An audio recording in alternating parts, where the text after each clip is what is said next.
And how many times do those countries held up by the Rothschilds invade a country without a central bank that is privately owned and practices debt-based usury? The propaganda machine has kept the people in ignorance to the real reason we go to war in this modern age. False flags and propaganda are the central reasons for war. The child sex trafficking in our day, was it not at Epstein Island?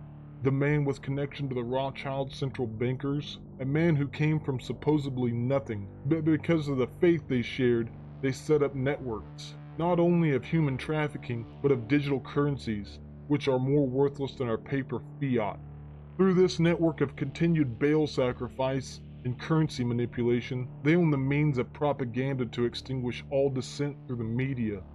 They use labels and lies to put down all question. While George Soros funds the rioters of this nation to tear down the peace in our cities, he funds the queer and trans agendas, forcing this perversion onto our screens of entertainment and into the minds of our children.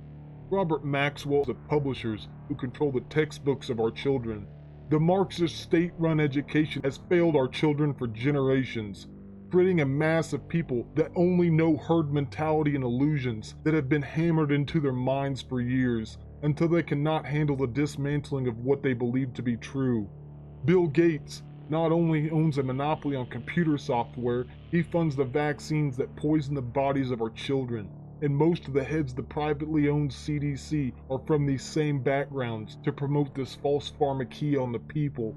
How Magnus Hirschfeld ran the perverse Institute for Sexual Science, advocating for the gays and transgenders 100 years ago. Most of these so-called progressives that perpetrate this nonsense are from these foreign to our faith individuals. They always seem to show up in support of anti-Christian agendas like flies to manure, serving demons while claiming the servitude of the Almighty. They have the people of this world in a trance. With the blinders on, they cannot see the light of the truth. These demonic and atheistic practices should be burned out of our culture. We have allowed the demise of a Christian culture to take place. If we continue to ignore the root cause of all these atrocities, they will not stop until the church itself is deemed as a threat to the peace of their institutions, just like they did with Bolshevism.